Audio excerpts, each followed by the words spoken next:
What is up, everybody? Welcome to Busy Sticks, the Geekiverse's all video game talk show. Today, it is 2023, but we're going back all the way back to 2022. Long ways. We are talking about our top 5 games of the year 2022. We've been meaning to get to this episode for a few weeks, so thanks for bearing with us. But it's a good conversation. We're going to reveal our individual lists. Can't wait to get to it. No controversy on the horizon whatsoever. Horizon. Is that a hint? I don't know. You tell me. I don't make the rules. So, that being said, I'm Josiah Leroy with me today, Mr. Baba Yaga, John Fick. You ready to talk some video games? I am. I feel like we haven't sat down and done like a proper busy sticks in a while. We did our episode with our fantasy gaming draft. We did that last week or the week before, whatever it was. That was a blast, but we don't actually chat about games. We kind of just talk shit and try to pick the best games. But I'm happy to be back here. Cannot wait to go through all of it. We've got some good stuff on the next episode as well. Looking forward to what's coming out this year. And, of course, we'll introduce a new segment later on this episode regarding the fantasy draft that we did. Tim, I think everyone's dying to know, do we have coffee Tim or do we have beer Tim today? Or Nike Tim? We have coffee Really? Tim, but I have bad news. I drank my cup of coffee last podcast. Oof. Now I'm empty, No, and Tim. I can't have another cup. It's already 10:30. I can't do it. We've got dry No, January, I Tim. Tim, I never knew you to be a coffee quitter. Wow. I don't want to be, but I got to wake up early because I have beer coming in the morning. Because I don't have beer in my house right now. So it's a struggle. That's fair. That's It's a fair. struggle. But Got a nice 7 a.m. beer drop off. Yeah, I do. and a nice segue. Hey, we don't just love video games here. We're talking all the latest news in the industry, our personal opinions, what we're playing, what we're about to be playing. But we also love, I think, the best beverage that goes hand in hand with games, and that's beer. So we're going to talk about, minus Tim, what's about to be in our systems here. John, why don't we have you go tomorrow. first? Yeah. All right, so good stuff for tomorrow. But, John, But we're not recording this tomorrow. I don't know if this will come through at all before the beer in my glass. It's a Last of Us glass. Can you see the giraffe? You see the giraffe a little bit? It's etched in. I love this glass. Speaking of Tim's beer delivery, it's our good friend Trevor that's dropping that beer off for him tomorrow. Trevor bought me this glass, and it's my favorite glass. I only use it sparingly because I never want to break it. It's so cool. My biggest complaint is that the Last of Us logo and the giraffe is etched in. So the only thing that you can see it with when you fill it with liquid is water. If you put anything else in there, you can't see the logo because it's etched in. But I thought that was timely because we just did our review of episode 1 of The Last of Us. You can find that on our channel as well. As for my beer, I've gone back to the other half. It's been a while. Joe, you know my tastes have been straying away from the New England IPA. I've been going for the more hoppy, more bitter stuff. I've been looking for those West Coast IPAs. But I saw this. I saw the can. It is the broccoli cheddar. And it's the broccoli line of beers. Another half is just one of my favorites. So I'm like, you know what? I'm going back. I'm getting back into the other half stuff. I have had one of these already. It's great. I'm excited to have another one. I saw that one recently and did not pull the trigger, but I know I will in the Very near good. future. So for me, you can see my logo, I think. But Ooh. I won this at your house, John. Oh, after yeah. I entered. I'm still salty. I'm No, I still didn't win salty. this. I This is not stole this, yeah. appropriate. This is not cool. I forgot about that. Otherwise, I would have played up that angle even more. So thanks, Tim. A white elephant. Also, keep that Last of Us glass away from Tim Talbot. My gosh, him and his. Don't give me a freaking frisbee. Frisbees.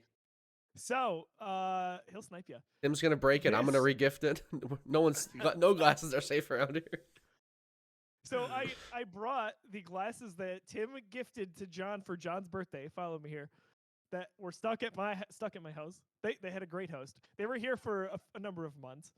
I even brought them up as show and tell on the show. I successfully entered them into the white elephant at John's Christmas party and got John to pick them. So that was a major success. There's a video of it. That should probably go up on our YouTube shorts. We should probably make like a compilation of you showing them off for show and tell on Busy Sticks, and then me opening them up during the white elephant gift exchange, because that would be funny. I need to make that happen. That's 100% right. Good idea. So funny. What am I drinking though? What else? Froth, liquid lollipop. We've got. I've seen it titled as a few things. The Buffalo liquid lollipop. But formerly, this is blue raspberry, strawberry, and marshmallow. So Nice. this is not that. But I think it goes really well in the Buffalo Bills glass. That's Cheers, my man. gorgeous. That is cool. And I mean, it's as with all liquid lollipops. I love it. I think it's great. It just is so fitting with the Bills in the playoffs. And think about that, guys. Like just a few years ago, it was break the drought, just get in. And now it's kind of the expectation that they've got to go a few weeks. We won yesterday. We won yesterday, and we're mad about it. We're like, wow, we should have won that game. We should have handedly beat the Dolphins. I was there, and that was the vibe. I'm like, I don't even feel like I just won a playoff game. I feel like we basically lost because we didn't destroy this team. My heart cannot take it. I don't care how far the game goes in, how many points we're up by anymore. I just never feel comfortable. And I'm with you. I don't trust him, man. It's Buffalo. I'm with you, but just for something. I know they're gonna win at the end, but I just did not think Miami had a chance. And again, I thought we were gonna hand it to them. I thought we were gonna win by 4 or 5 scores. But even when it was close, I'm like, I'm not even like a little bit stressed. I have no faith that Miami can find a way to win this game. Maybe a little too cocky. A much better team we're playing next week in the Cincinnati Bengals. I'll also be at that game. I keep finding my way to these sports tickets, boys. I'll go too. Are you? Nice. Mm-hmm. Nice. John, I don't want to be that guy, but I was of the same mind where I don't think I was stressed. I think I was mad at the Bills. I was just like, you guys are idiots. Like, get this done. Come on. Save your energy for next week, whatever that looks like. But then there was a small part of me that was like, they're going to blow this. Like, this is how they're going to waste their season. And, of course, Tony Romo, right? It can't end like this, right? Like, okay, yeah, it's not going to end like this. We were three plays from that being if Knox catches the touchdown, Shakir doesn't drop that deep ball, and Beasley doesn't give that interception, it is a completely different game. Oh, it's a blowout. It's a blowout. You know? For sure. So, but, hey, it wasn't. That's what it is. It wasn't. Ends well, that ends well. Any team can win. Any given Sunday, a team can win football. So, or Saturday or whatever the day is that they play on now. But, it's part of the process. So, a win's a win. Trust the process. There it is. Trust the podcast. Am I right? So, show and tell. John, what do you got? It's been a while since I think we did this. It has been a while, but we just passed the holiday season. Some gifts were given. Some gifts were received. I have been looking for a controller for my Nintendo Switch since the infamous day I bought my stupid Pro Controller. Because the Pro Controller I got, I barely used the thing. In the first month I got it, it got stick drift. And I'm just like so frustrated by it. It's one of those things where I can bust it out. I can blow some canned air in it and like it fixes it for like most of my play session. But then other times the stick drift just sucks and I'm just depressed about it. So I've always just been so mad about the fact that I don't have a good Nintendo Switch controller. I don't know if you're familiar with this company. They're called 8BitDo. They make a ton of Switch accessories. They just put out what they call their Ultimate Pro Controller. Their 8BitDo Ultimate Controller. It's their Pro Controller competitor. Oh my God, it's so good, boys. So it has some back paddles that you can program to be turbo buttons. You can program them to be whatever you want. It hooks up via Bluetooth or a 2.4 adapter. So you can use the 2.4 adapter, which gives you low latency. Court, we already showed the Lego set on we already showed the Lego set on show and tell. I do have to show the second half of it, but we'll get there. It also comes with a dock, like for the same price as a Pro Controller. It comes with a charging dock, so you can have it in with that adapter you can have it paired to 2 different things. So I can have it paired to that 2.4 adapter, which is plugged into my Switch right now, and then I can toggle it to Bluetooth and have it connected to my PC. So this controller works for both things. It's been awesome. We're going to talk about what we've been playing. I've been playing a ton of Switch, and I'll talk about that game when we get there. And I've been playing it all in docked because I've just been so excited to use this controller, and it's incredible. Dude, so it not only sounds like a really good controller, but a really good value. For sure. All around. I think it's $70, which is the price of the Pro Controller, and it comes with that dock. It has like extra features that the Pro Controller doesn't, and it's just a better feeling controller. Like something about the Pro Controller just feels like a little hollow and like a little, I don't even know how to describe it. It's just like, it's a fine controller. I was just going to ask. It's light for a controller of that size. This is similar in weight, I would say, but it just feels better. Like the back is very textured, like the Xbox grips. Like if you have an Xbox Series X controller, it's actually more textured. It's like, it almost feels like it's like freaking sandpaper, but like, when you're holding it, it feels good. Everything about it. The D-pad, actually 8BitDo is known for their D-pads. They make like really good clicky directional pads. It's killer. Big fan of this controller. Don't buy a Pro Controller, buy this thing. Dude, that is awesome. I'm gonna have to pick up one at some point. I've looked at it a few times. we mentioned the Geekiverse Fantasy Draft that we had done a few weeks back. Super excited for that. We're going to introduce a new segment here, even though we're not going to deep dive. But we're going to keep tabs on every time one of the games that either John, JT, Tim, or myself have picked or drafted. We're going to talk about what the review scores look like and how it affects us in the standings. I think that's going to be a fun thread throughout 2023 to see how we're doing. I know John's taken home a few championships in some of the leagues he's been in. This one, in terms of projections, it's kind of got us all pretty close. Some of us just, separated by a few fractions of a decimal. So we'll see what that looks like. That's just the draft, though. We've got to stay up on it all year. So none of the games are out yet. But by the time we talk, or maybe 2 episodes down the road, a few of my games will be out, including Dead Space, and then Fire Emblem. Really excited to see what those games look like and how they score. And hey, could be make or break early in the year here for me. It could be. So we'll see. We got True King in the chat, our good friend Rashawn. Speaking of controllers, he just got the notification that his DualSense Edge is getting ready to ship. I'm excited about that controller. I don't think I'm going to buy it, but I can't wait to get my hands on one and see if it can sell me. Because I am not the market from the Pro Controller. I don't like the Xbox Pro Controller. I tried to use it for a while. It's too heavy for me. I don't use the back paddles. It's just not for me. But I'm glad that Sony has their version, and I'm excited to get my hands on it. But Joe, back to Fantasy Critic. I don't know the last time you looked at this, but my roster is not the same. My roster is not the same as it used to be. I've added 3 games already to my roster. I've already drafted 3 tabs on games. I'm keeping tabs. I'm just thinking about the landscape, and I'm not too confident that we're going to get a lot of announced and releases this year. So I'm just looking through, and my strategy this year is to just make sure I have a full roster of games that I think are at least going to score 70 or above, that are not going to net me any negative points. And I think that getting a full roster is going to be key this year. So we'll see. I'm already close. I have 3 more games to draft, so we'll see. We shall see. Rashawn, real quick, you'll appreciate this. So Daisy has been playing any game under the sun lately, just wants more and more. And what did we land on tonight for the first time? Kingdom Hearts 3. So ooh. Yeah. I don't anticipate that we'll stick with it, just knowing Daisy and how she jumps game to game. But she wanted to play Kingdom Hearts 3, so we took the dive. Rashawn, you are correct. I do have the best team. I don't think that Tim has the best team. I think that even with just my draft picks, I have the best team by far. But we'll see. We'll see. Well, I mean, based on projections, it's like, what's the best team? Like you're tanking for McEichel, right? Like that's basically what it is. What do you mean? No, based on projections, my team was in first place. No, Tim. I was making fun of him. Oh, got it. So Tim's the best in terms of finishing last. Now. I was not making fun of John. Trust me, you'll know. So let's talk about, before we get to the news here, what is in your system? What games have you been playing early on? We're 2 weeks into the new year here. Hopefully starting out strong. Hopefully the holidays and all the craziness from them has taken the dive down. Tim, why don't we start with you? What have you been playing? What haven't I been playing is a real question here. A little bit of the new League of Legends seasons came out, so I've been playing that a little bit, but mostly I've been back on the Steam Deck. I started up Crisis Core. I've been playing that a good amount on my PC when I have time, but I just been very busy. I got lost my truck in an accident. It's just been like a whole week, so I just been kind of chilling and playing on my Steam Deck again. I picked it up.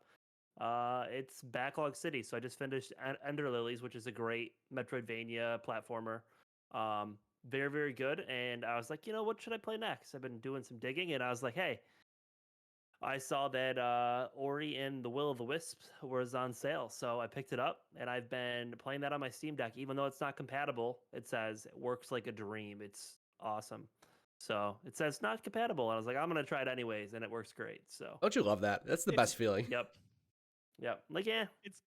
I have not had a bad experience with the Steam Deck yet, where it's only been a handful, but a few games have been like, yeah, this is not compatible, it doesn't work, and it's fine. Don't believe you. My kids love watching me play it too, which is nice. They'll sit by me and be like, "Oh, what are you doing?" Yeah, I'll explain to them. It's just everything feels so fluid in that game. That's got to be a good one to play around the kids. Kick. So. How about the score in that game? It's so good, pretty, right? Like, yeah, the whole game. I was so happy when you sent us that screenshot of you playing it. I was like, oh my gosh, It takes me back. Those are really good games. I'm excited to get back into those two because now that they're on Steam Deck, now that they're part of our library, thanks to Tim, I'm gonna do that. I'm planning on it. But Tim, I hope you stay on this Metroidvania kick because I need you to play the Messenger next. I need you to play the Messenger. I need to talk to you about that game. I was so close to playing that over this, but I already downloaded Ori. I wish you would have. It's so nice on the Steam Deck. I'm already 15-20% through the game, and I've been playing it for 2 days. So nice to just chip away and like, oh, it's and I can pause it, shut it off, and literally just pick it back up again whenever I'm ready. It's just so nice. Handheld gaming, man. It's the future. Yep. The future. It's now, man. The future is now. Future's now, man. It's crazy. I'm gonna jump in real quick because I'll segue to John. For what's in my system. So I am on Rashawn. You'll appreciate this again. I'm on the grind to go platinum God of War Ragnarok, just chipping away at some of the extras. And boy, no pun intended. We'll talk about it soon, but the post game feels so different in a good way from the main game, the main story, and going through all of that. I'm just relaxing. I'm taking my time. I'm going through the map. Where do I want to go next? What kind of activities do I want to do? Even the lore that you hear in the banter afterwards is really good. So I'm really enjoying that. Shocker. Also, I finally started, and JT, if you're watching, you'll appreciate this. I needed to just start it. I know we want to co-op this thing, but Gotham Knights. Guys, every review that I read and the scores, all of it came flooding in 10 minutes into that game. I was like, oh no. It's fine. It's not bad. It's not particularly good, but here's where I'm at with it. Y'all know how much I love the Arkham games. Yeah. There's flashes of that in here. It's a different developer. But one of the reviews I read was so spot on in saying you had Arkham Knight, which came out, or even go back to Arkham Asylum, which came out in 2008. And it has a lot of the same, it tries to have a lot of the same mechanics in terms of how you fight, how you parry, how you block, all of it, how you whip around the city. And it's not nearly as good. It's not tight. It's really weird. Even the cutscenes, like they look fine, but they look like a launch PS4 or Xbox One game. It's so they're wild. Okay, but I'm very surprised. Dude, seeing some of just the graphic comparisons and like not even just graphics, but like art design like choices to show you how Arkham like is fleshed out in terms of like how many buildings are there, civilians, whatever, to like the living, breathing Arkham, to see the last Arkham game compared to the game that came out in 2022 and have Arkham Knight look 10 times better and way more fleshed out. Even if the resolution and the crispness isn't there, it's just a much more fleshed out city in terms of art design. Like, what were they thinking with a lot of the decisions in that game? I don't understand, because it's almost like they were like, hey, we've got to release a game in the next year and a half. Let's make this game. It felt like it was just not polished, and someone in one of the reviews I read also mentioned the dialogue. It's weird, man. It's just chintzy, and like, I know sometimes Batman is supposed to be a little bit like that, but not campiness like to that. But yeah, like it's you wonder what happened. I can't wait. I love Batman, but I'll never buy it. I can't wait for the Jason Schreier article to come out and like say like what you just alluded to is like they had 4 different games that they've been working on and they all got scrapped and they had to put out a game by 2022, so they just like took the engine of one of the ones they were working on and shipped it. Basically, is what it feels like this is. My biggest thing with it, and you know what? I am going to play this. I'm going to go through it because I like it enough because it's Batman, or Gotham, rather, that it's like you give me a crappy Star Wars game, I'm still going to play it, even though I can acknowledge it's a crappy Star Wars game. That's what this is in the early going here. Like the upgrade system, the going through the city, all of it, like it's not very fulfilling. The biggest mind-blowing thing to me is that they cannot get the combat right. It feels laggy, all of it. It feels like it's running on my old laptop. It's bizarre. So that all sounds awful. I'm still going to play it. We'll see what happens. I got Dead Space coming out in 10 days. What else am I playing? There's one other thing. I don't remember. So we'll get back to it. John, what's been in your system lately? Man, you guys won't believe this. I've actually fired my Xbox up recently. I've fired my Xbox up twice in the last 2 weeks here. My wife was gifted some Redbox codes, so we had to rent DVDs. We had to rent physical media.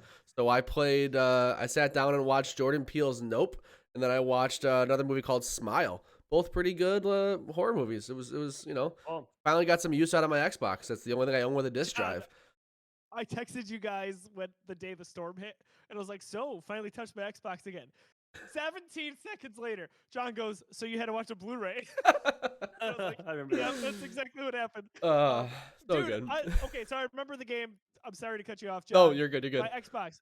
We got Game Pass for a month for like $3 somewhere online, and there's a lot of family games Daisy and I have been playing, but one in particular that I know we briefly mentioned last year, Unpacking. Nice. Oh. It's so good. It's ridiculous. It has almost no concept whatsoever.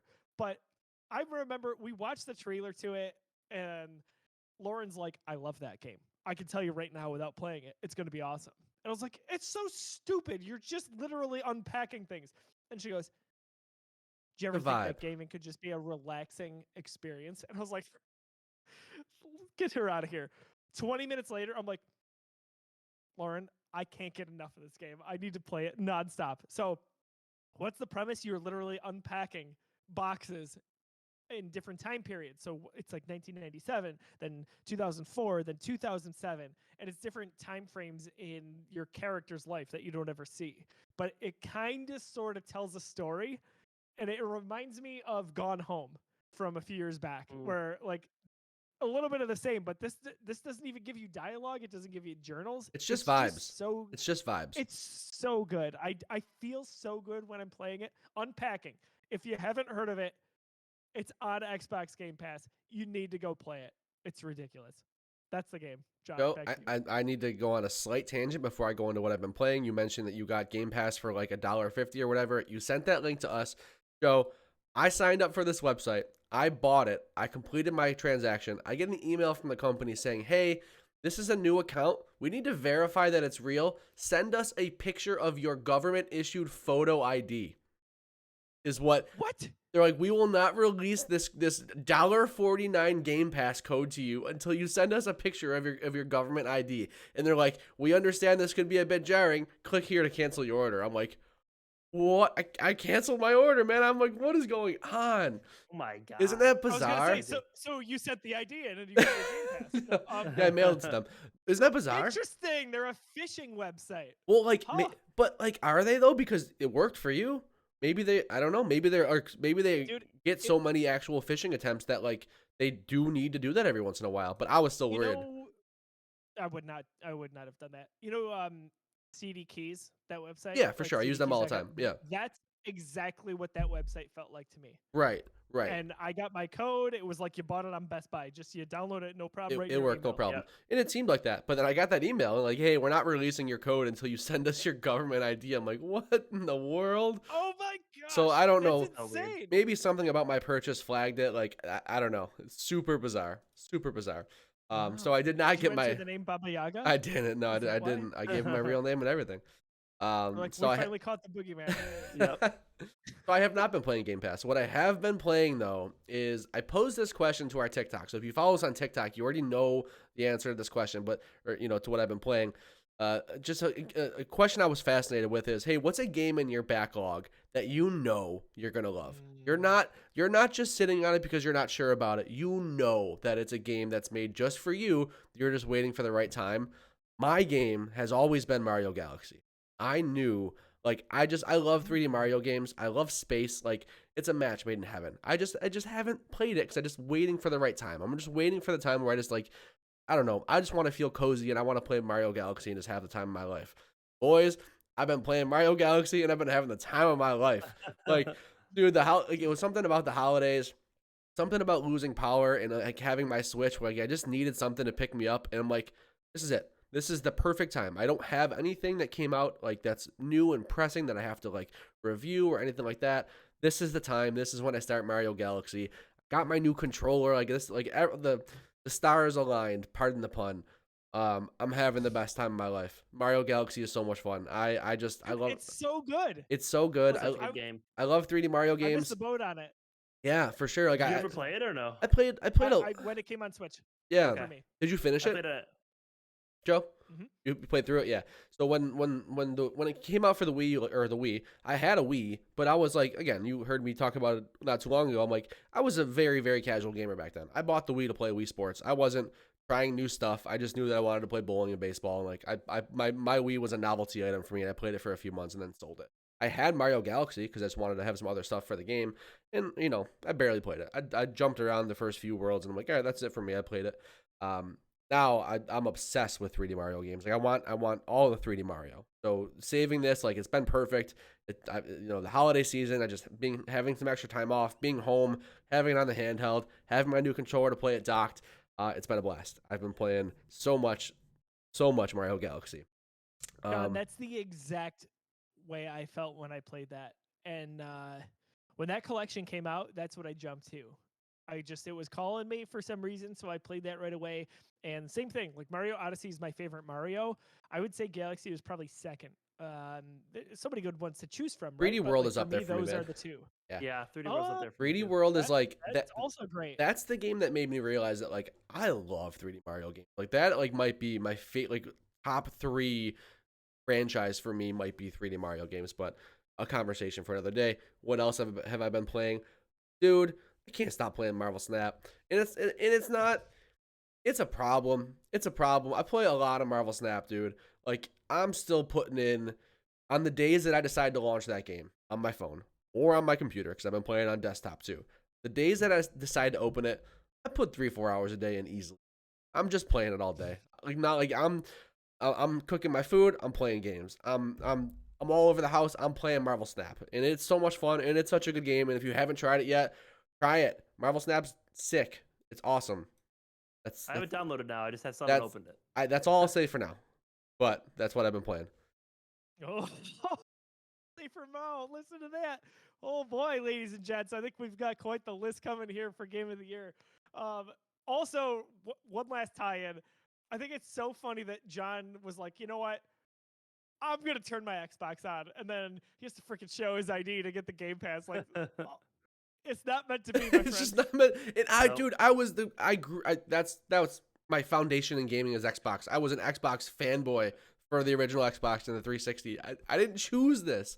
I didn't choose this life. Dude, turning on my Series X after I got Game Pass and didn't have to show my ID was great. But it was like that friend you haven't seen in 10 years. You were close at one point, if not really close. You drift apart for various reasons, and then you get back, and it's like you never missed a day. Oh, I thought you were gonna say it's not the same, and you can't stop thinking about all your better friends like your PlayStation. No, Steam Deck, man. Switch. We over what I would consider Christmas break, the week I was off around Christmas. Like, Daisy is a huge Nintendo person. Loves her PS5 stuff that we've been playing, Overcooked, all that, but Xbox was it. That was the one she wanted to keep coming back to. So I was a little bit proud because I was like, you got this, kid. I joke. I want a reason to play my Xbox. And again, Game Pass is always a good reason, but I'm excited for the day that the next Xbox game draws me back in and I'm spending time with my Series X. There's a reason I haven't sold it yet, and it's for that. It's like, I have thought about it. I have thought about, like, do I really need both consoles? I have been like, a $500 box sitting there that I don't touch. Like, I've got 2 of them. I've got my PS5, all my third-party games I'm going to buy there. There's plenty of PlayStation exclusive. But I'm like, no, I want to have it, and I want a reason to play it again. So I'm excited for that when that day comes. I think the question oh, go ahead. No, you go ahead, Tim. No, you go ahead. Just kidding. You know what? I'll go. I'm going to go. No, I'll go. Rashawn, you go. So I was going to say, with the reason we got pulled back into buying Game Pass is because Daisy wanted to play TMNT Shredder's Revenge. We had played it earlier in the year, but not finished it, which in that game might make an appearance in a few minutes. We'll see. But that was the pull where I was like, let's go. Let's get back into this because we just never finished it. But anyway, that's a topic for a few minutes down the line. Tim, what were you going to say? I was going to say, now that John's officially PC gamer, I think part of the question becomes is that if a game comes out that you can get on your PC that's also compatible with your Steam Deck, is it worth buying it on your Xbox? Yeah, that's a great question. You know what I mean? Like it's a kind of where balance I'm at it with a lot of these games. Like, why would I need an Xbox when I can just get the same game on my PC? I'm not there yet, Tim. I need time. Yeah, I got to develop a bit. You know, I'm a prospect. I just got called up from the AHL. I need time. I've got the PC. I like it. I enjoy it. But in that vein, I can buy it for I can use it on Game Pass, have it in my living room, and also have it on my PC. So that's kind of a benefit for me. Like it's almost like having two Xboxes, one in my office, one in the living room. Is like if I hop back into the Xbox ecosystem, I've got two places to play the game. So I really hope that someday soon Have you done the Steam app where you can link the Steam app to your TV and on Apple TV and play? Have you done that yet or no? Oh, you can do that. An Apple TV has that. Yes, it's nice. an app you download. Yeah, no, I knew Steam Link was a thing. Steam, and you stream it from your Steam PC from your PC to your TV, and you can bring the controller, Bluetooth or whatever, and play it. That's cool. I didn't know. So I haven't tried it yet. I was gonna look into it. So. I know Nvidia offers that. I didn't know that Apple TV had an app too. Yeah, that's cool. Yeah, I think it's an app now. I saw someone do it on TikTok. I was like, oh shit. Sweet. Rashawn in the chat, he says he's currently playing. He's trying to platinum OG Final Fantasy VII before Fire Emblem Engage and Dead Space come out. Rashawn, I saw you playing that. Fire Emblem and Dead Space. I need those two to review very well. Yeah, those are both. I need them. They will. I don't know about Dead Space. I'm optimistic. Dead Space will review very well. I hope you're right. I'm pretty confident. I think you're good. I'm more confident about Fire Emblem. But that being said, let's get into the news a little bit here. We talked about, in the onset of this, just for a second, The Last of Us, HBO. So if, John, I don't know, I wanted to see a bunch of good-looking guys talk about HBO's The Last of Us Episode 1, what would I check out? Oh, I think what kind of things? I think Kind of Funny put their review out. I think they have the first episode discussion. If you're looking for a couple of good-looking guys, yeah. I'm sorry. Like really good looking. Oh, like really good looking guys. Got it. Yeah, we just had a blast. We just recorded our episode 1 discussion for HBO's The Last of Us. I haven't had that much fun recording something in a while. That show is awesome. That podcast that we do is going to be awesome every week. So yeah, we're shooting for every Monday. So if you like The Last of Us, every Monday we're going to try to put out a reaction video to the previous night's episode. It's video games, right? So I'd be remiss if we didn't say it. But if you weren't a part of the live stream earlier, we really enjoyed talking about it. We all love The Last of Us. In 15 seconds or less, your opinion on episode 1 of The Last of Us. John, go first. That's a really good show. That's a really, really good show. Yeah, I'm a Last of Us fanboy. It's something that is in my DNA. That I said it on the show. Like the Last of Us story in those games, that's Bible for me. Like that is something that I hold really close to my heart. So to see it come out and get so much love and to be so authentic, like you said, Joe, makes me real happy. Tim. I'm similar vein. So if you haven't watched it, watch it. If you're a fan of the show, you're a fan of games in general, need to watch it. And here's the thing, even if you know someone who isn't a fan of games, it's going to be an amazing show, so they should watch it anyways. So get your girlfriend, fiance, wife, whoever your significant other is, whatever your situation is, your mom, dad, try to get them to watch it because they're going to love it. It's such a good show. It's great. We all paraphrase each other, and I'm going to mention a little bit of what John said on that episode we recorded earlier. You could be a longtime Last of Us fan. You could be a video game fan. You could have no idea what The Last of Us is. You could be scrolling on HBO and be like, hey, that looks like a cool show. Watch it. And you know what? If you're in a position and you're lucky to do so, get together with family or friends and make that a thing. Make that an event because it's only 10 weeks long, and it's so much fun to bring that energy together. So that's my pitch for it. Go check out our episode on what we thought about The Last of Us. You can check that on podcast services around the globe or on youtube.com/thegeekiverse. Before we get into our Game of the Year discussion, I wanted to bring up one thing, Star Wars. I know. A new article on Game Informer talks about Jedi Survivor, which is out March 17th. Really pretty close, guys. 2 months from tomorrow. We're almost good. There. Better be good. It's on my list. It was my first overall pick. I hope it's just pretty good because I'll like it more than the average person. Then John would get the lesser score. Joe wants it to be like an 84. I wanted to score like the last game. Honestly, it was like good, but because it's Star Wars, a lot of people are just like, it's the best. Anyway, what have they done to make this sequel even better, or at least stand out from the first one? In an article from Game Informer, they talk about fighting stances. I think this is pretty cool. This is in other games. One that comes to mind recently is Ghost of Tsushima, where you got to have different stances based on the enemy type that you have. So, from Game Informer, one of the most notable additions is the arrival of several new fighting stances for Cal Kestis as he goes into battle. We have fully realized stances in the game, Stig Asmussen shares.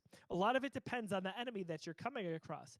It's advantageous to use certain types of stances against certain types of enemies, and it's up to the player to figure that out. It requires the player to break down the enemies and figure out what the best weapon of choice is.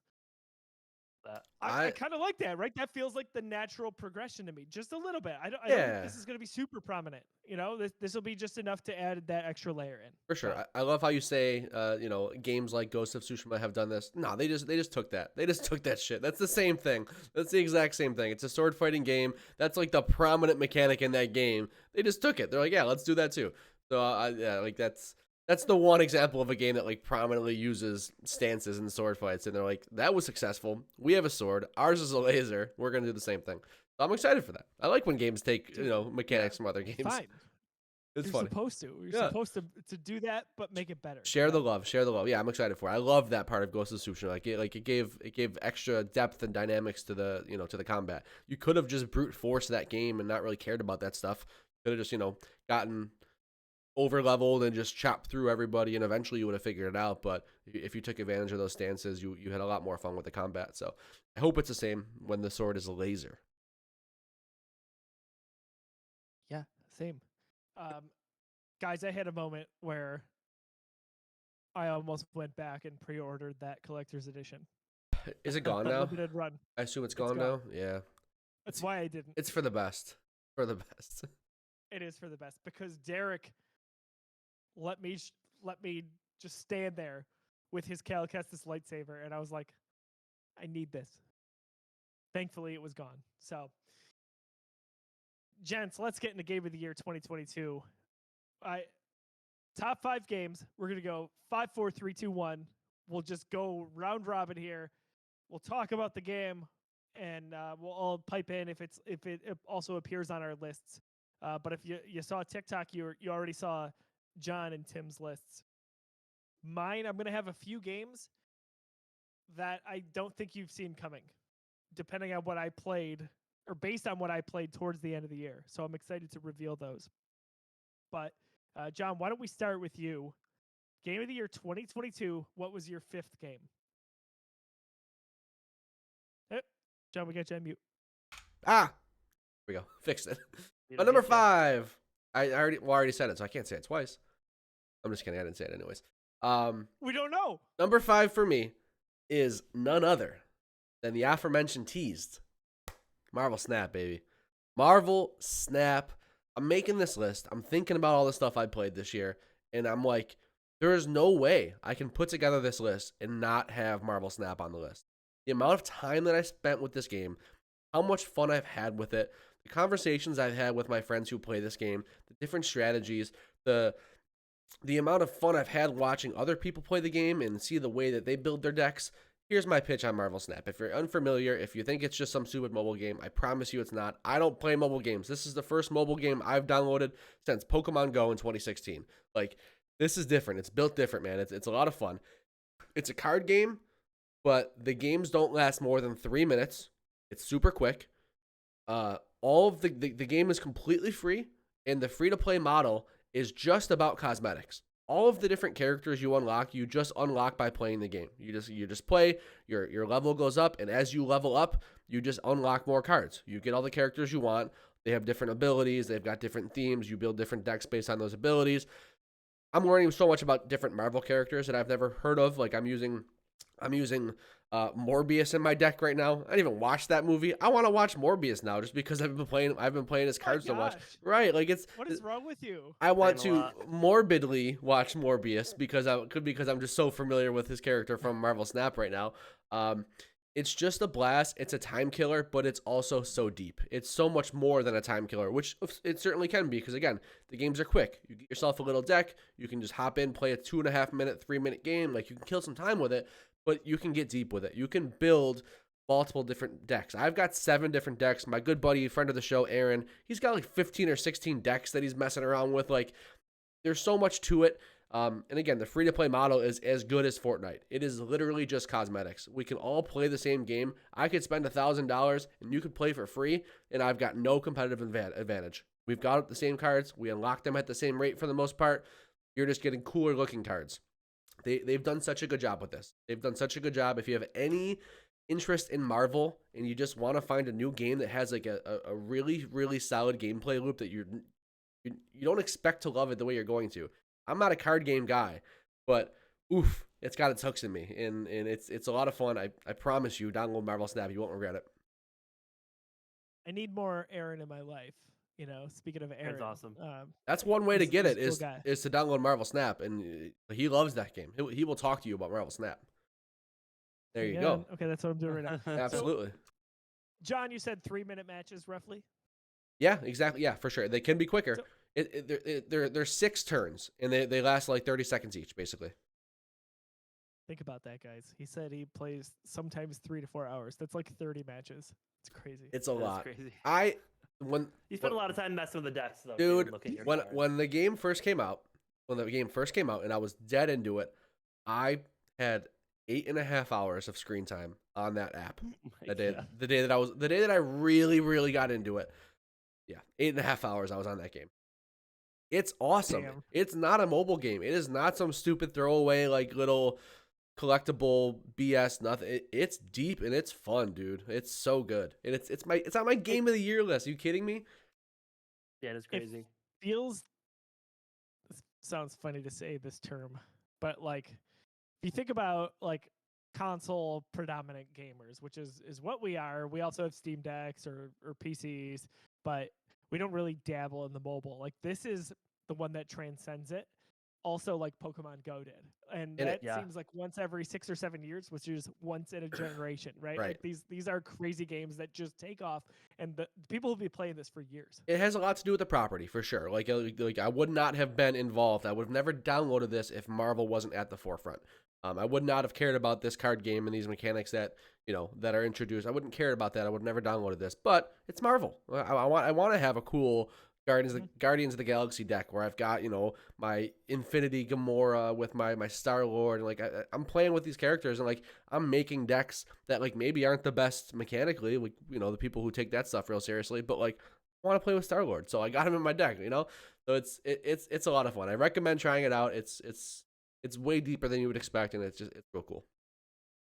Man, speaking of Star-Lord, I already missed the Guardians Christmas special. I might go watch it after. I still haven't watched it yet. What? Damn! My gosh. I'm Battle TV and movies. Come on. This is why we need to have him over. So this is why he never saw Star Wars Episode 9 until we made him. Oh my gosh. True. Okay. So, number 5 on my list, a game most of you haven't heard of, and I'm fine with that, but I want you to know about it. Ashley, who was in the chat earlier, who said I had a nice Star Wars hoodie. She's the first person I've met that also obsessed over this franchise. Bendy and the Dark Revival. So the sequel to Bendy and the Ink Machine. I love this game. I watched the trailer. Think about a BioShock aesthetic with sepia colors. That's it. Just maybe 3 or 4 shades. The idea, the premise of this franchise overall is basically there was this old animation studio, not unlike Walt Disney. And the characters have come to life, but it's not nice. They call Bendy the Ink Demon in the original. Basically, you're in this studio, this abandoned animation studio, and you're trying to piece together what happened and how you can get out. And the first game did so well. It came out in 2018. Did well enough from a commercial standpoint to get a sequel that came out in November. And I gotta say, I'm having so much fun with it, and it's a game I'm playing right on my Steam Deck. It's not out yet for PS5 and Xbox Series X, but those are on the way in the coming months. So TBD on that. But again, Bendy and the Dark Revival, a game that I'm confident most people are going to be like, what is that? What's the gameplay? Is it platforming, puzzles? So it is much, again, like BioShock. Think about it from a first-person perspective. Very limited in weapons. If a big dynamic of the game is that if an enemy is out to get you, like there's a basically like a 50% chance you're going to die. It's either you or them. If a stronger enemy finds you, typically what they consider in this game a boss, you can't fight them. You have to run and hide and hope that they didn't see you. And you have to basically wait till they lose your trail or they go somewhere else. So even though there is action in it, it's more of a survival game, I would say. It's survival horror. My gosh, the first 20 minutes of the game, I jumped 10 times. And it's not grotesque because it's like animation. So it's kind of like silly almost. But those jump scares are some of the biggest jump scares I've had in any game ever. And I think that's what kind of makes it fun. So I know we talked about it a few times. Fascinating. Yeah. Go try the first one. I bought it, the first one, really cheap on in our Steam shared plan. So we've got that. If you guys are ever looking, yeah, there we go. It worked. If you're ever looking to like fill some time, I think that's where you step in with it. But that's my opinion. All right, Tim. Game number 5 on your list. Hold up.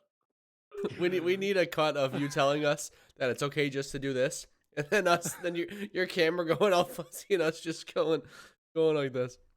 That's good. Man. That's real good. It's clearly not paying attention. All right, so my number 5. So me and John were talking about this, and I was really struggling with number 5 because, I played 4 or 5 games that really stood out to me this last year. And I think last year was, now that I got the Steam Deck, it was the year of the backlog. There's so many games I played on my Steam Deck that, I haven't played yet. So Horizon, God of War, I got caught up on all that stuff.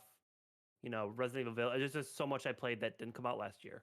But there is a game that I started playing this year that came out last year that I've been loving, and I have to put it as number 5. That's Final Fantasy Crisis Core Reunion, so the remake. I actually have just out of coincidence, my PSP in front of me.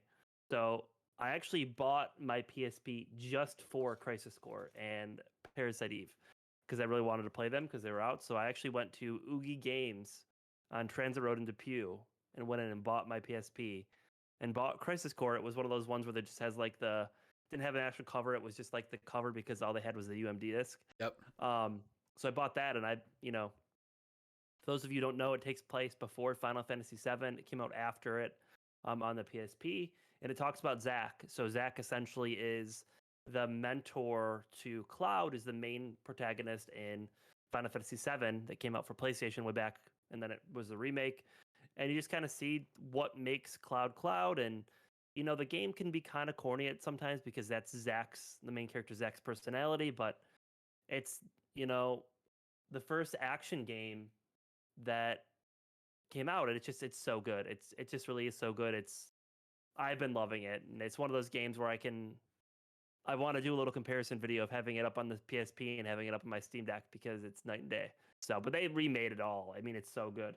So yeah. Oh yeah. From what I've seen, one of the Twitch streamers that I watch like every once in a while, he played that game. It looks like a full on like AAA game nowadays. Like it's not. Yeah. It is not a PSP game. And they say true to the combat. The combat was action, which is kind of before they did a lot of that stuff, it was an action based system, which is kind of nice. So yeah, it's number 5 for me. Number 4 for you.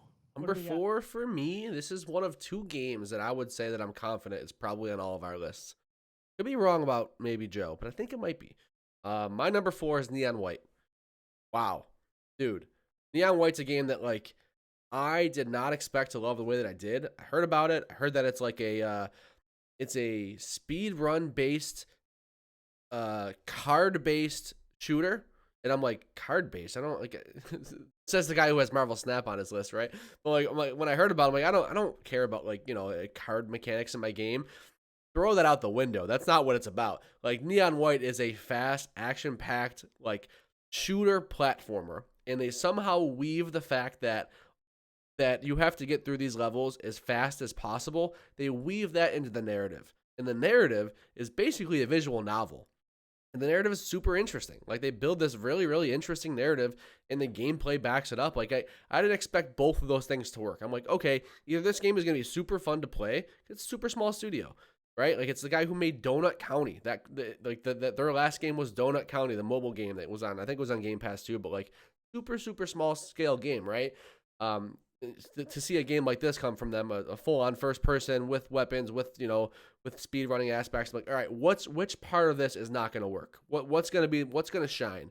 The gameplay for sure shines, but the story and the narrative is super interesting too. I had such a blast with this. I was addicted to just like, I didn't go full on the way Tim did. I didn't go full on trying to like perfect my runs and find all the shortcuts. I randomly found some shortcuts, and it was really gratifying to do that. Like, oh wow, this level is like half as long as it needs to be if I go this way. Like really fun stuff like that. I didn't get crazy about it. I just wanted to make sure I got diamond, I think, in all of them, and then go back and get the item and stuff like that. Like that was all that I put into it. There's a world where like I think something else came out that took my attention. There's a world where I just go stupid in this game and do that, and like I'm going for every millisecond, and I'm like trying to find the paths. Again, I'm talking about speedrunning. I'm talking about getting through stuff as fast as possible. The story in this game is like just as interesting as the gameplay is. It's bizarre. It's well acted. It's hard to describe, but like watch some trailers. Neon White's a game for a lot of people, I think. John, there's only one way to explain some of the times that Tim has, and that's because he's a cheater. Because those are ridiculous. There's so many. There's so many paths that like it's insane. It's insane. Yeah. So guys, I gotta say that game, thanks to our Steam family here, I think I'm about halfway through it. I have not played it consistently. It is not on my list. Oh, I thought you finished it. Okay, that's why I was more confident that you had it on your list. I thought you finished it. I gotta say, this year it went from, oh, that looks like a cool game that I'll probably never play, to both of you raving about it, to me playing it, loving it, and now being surprised it didn't make my top 5. Interesting. Like, I can't believe how much fun I had with that game, and I've never... There are a few games that I ever think of that are as much of a time sink for me, even though they're 20, 30-second, 40-second runs, whatever level you're on. Like, that game, I cannot get enough of.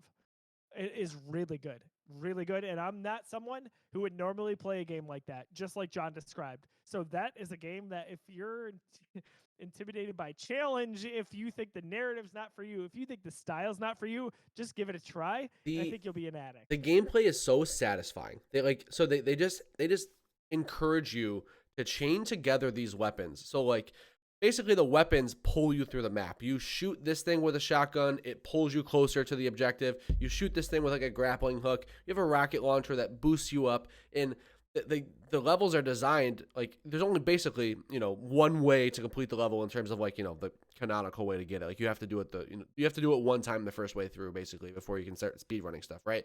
The way it's designed just makes you feel so good at the game. It's one of those things where it's like even if you're not good at like speed running games or first person shooters, they make you feel like a badass. They're like, you chain together these combos to progress through these levels, and you're like, holy crap, I'm moving so fast. This is so much fun. Like, they do a brilliant job making you feel good about progression. Now, am I going to hop in too and kind of give my thoughts on this since it is in my top 5? It is not my number 4. I figured. But it is in my top 5. But, I mean, obsession is the correct word when I played this game. The way it works is you have a left click and a right click, because I've obviously played on mouse and keyboard for this. One, you use the ability of the card, which uses like a gun, a shotgun, a rocket, which has all these different uses. And then the other button essentially consumes the card, whether it gives you a double jump, a grapple. It has an ability use. So you have to chain all these different things together to complete the levels. You complete the levels to get the best time. After you get a certain level of the time, you can then look for the gift in the level that you can then give to all the different NPCs throughout the world that you're trying to find out, hey, what's the whole story? And I mean, I was into it. It reminded me of like the old school Toonami Well, you say that it's voiced by the same guy who does the Toonami stuff. Yep. And which I knew right away. Oh, for sure. You can hear that right away. Yeah. And we talk about like the fact that you have to get through these levels as fast as possible. It's not just because there's like some arbitrary number. The point of the story is that you're this demon and you're in this competition, and whoever clears these levels fastest gets to stay alive, basically. Like that's like Right. you know, you're in this once a year competition, and whoever can clear their way through hell or through the whatever purgatory, wherever we are, whoever can clear these levels the fastest, it's like a competition. And in between stages, like you're meeting with like these other people talking about like, ooh, I'm not sure if I'm gonna make the cut or whatever. Like then you have to stay in heaven. You have to stay in heaven. You a special power to stay in heaven and not be right. And that's what the competition's about. Yeah, like the way that we're able to weave the reason for speedrunning into the narrative is like really what blew me away. It's just so good, and I was into it. I mean, I got the trophies, the best trophies on every level. I got every item. I'm a completionist when it comes to that kind of stuff, and I was obsessed. And it was just so much fun to do. And I haven't felt that into speedrunning since I played Crash Bandicoot Warped, because that's like the last game I wanted to get everything on. Tim, don't sell Astro's Playroom short. Astro's Playroom too. We got into that. I was in there too. I never made the correlation with Crash Bandicoot there. That's interesting. Yeah, it was my first ever game I was really into time trials on, because you had to get all like the platinums. So speaking of which, give me an Astro 2, a full Astro 2. Let's go. A full game. Yep. Be awesome. But I'm trying to think what else I was going to say about the game. It's easily in my top 5. It's if you haven't played it, you need to play it. One thing I loved about the game that very underrated when you are trying to get a better time is the quick reset button. There's an easy way. You just click a button and it immediately starts you at the beginning. So if you mess up, you don't got to like wait. Like you can get going and like, I mean, there's times where I was speedrunning, I'd mess up, reset. Like it's just very fast, and you just feel like it feels awesome playing it. I mean, just such a good feeling.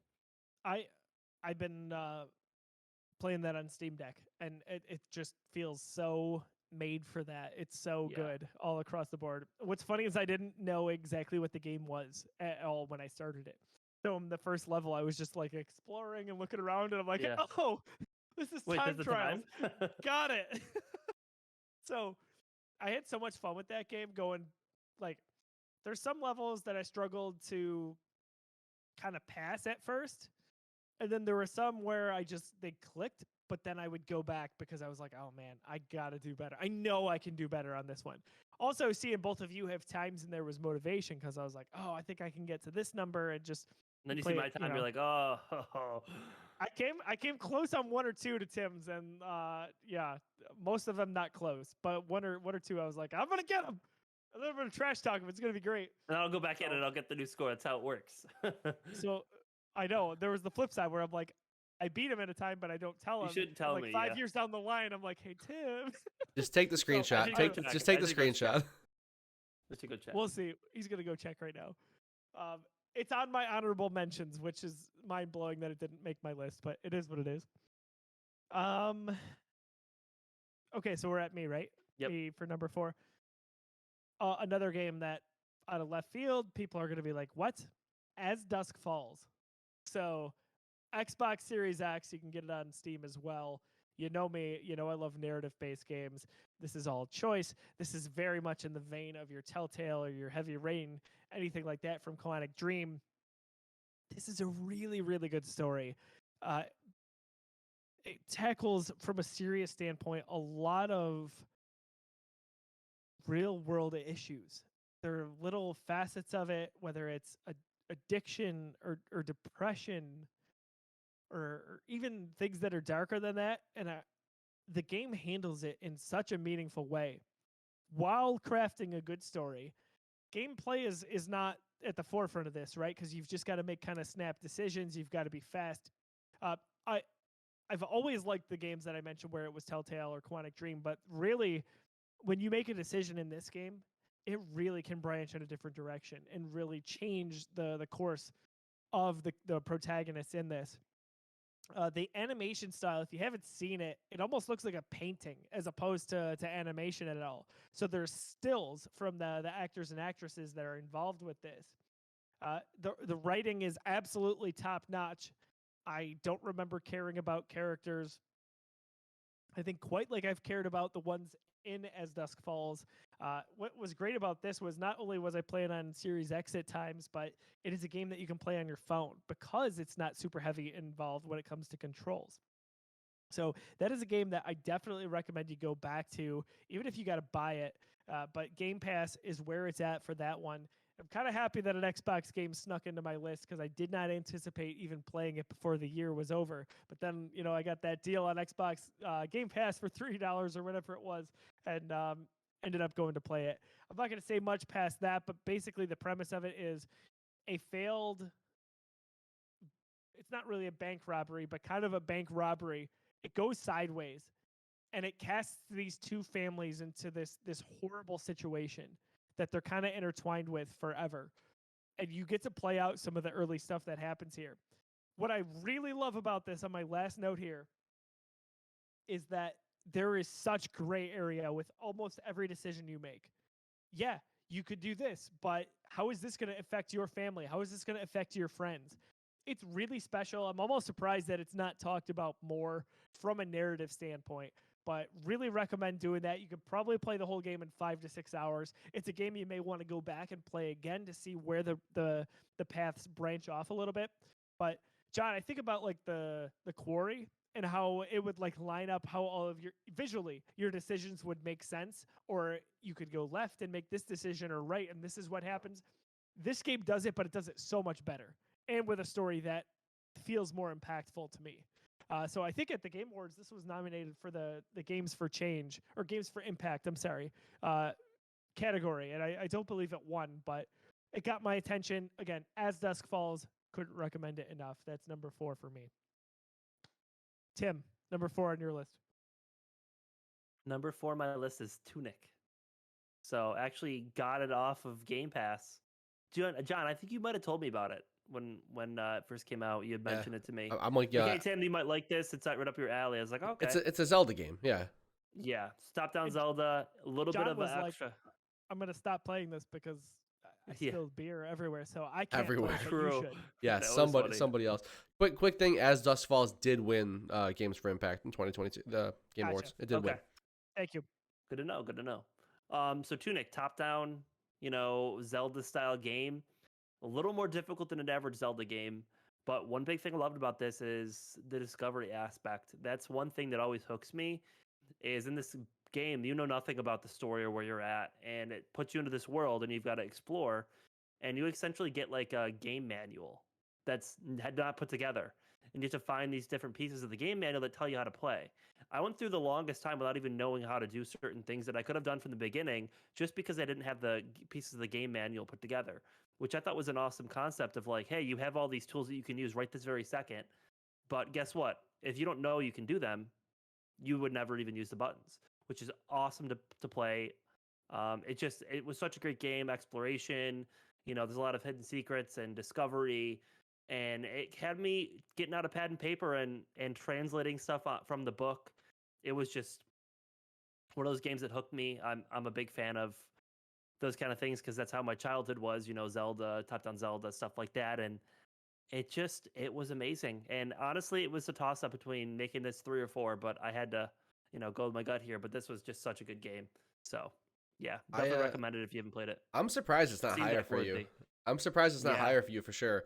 I will say that like Tunic is one of the ones that's on my short list of games that like I put about 4 hours into the game. How long would you say that your playthrough was to beat it? I know you're a completionist, but like what's the play? It's like a 10-hour game, 8 to 10 hour game, I think. I think I played longer than that. Yeah, but 15. But you do everything though. So I think it's an 8 to 10 hour game. I don't ever use guides. Right, like game help and stuff like that. So I got stuck for a while on a lot of stuff, and I wanted to get everything. So I'd say 15 to 20 probably for me. Okay. But just because I'm very anti hints on that stuff. So right. How long to beat.com, which I think is very accurate, is 12 hours. Okay, 12 hours sounds about right. So Tim saying 15 to 20 makes sense. Right. I played about 4 hours. I had 2 sessions in that game where I played 2 hours or so. I loved it, dude. Like you said, the exploration was so good. The art style and the music was just like so relaxing. It was a gorgeous game. the sense of like I don't know what's coming around the next corner. Like what is this mechanic? Like you said, the whole game manual thing was bizarre but so cool. Like literally the way you learn the controls of the game, the tutorial is you collect these pages of a game manual, and like you read a game manual. Like it has nothing to do with the game. It's just like an extra little layer. Yeah, I wish I played more of it. It's one of those things where it's like I was playing it, I was streaming it, spilled the beer, I got really upset about it, and like I just never went back to the game. It does explain the story and like what you're supposed to be doing in the game, which is kind of nice. But, you're not supposed to be spilling beer. No. Got it. You don't get the pages of what you're supposed to do until after there's a big twist at the halfway through the game. That I was like, oh shit, like I'm not supposed to do that.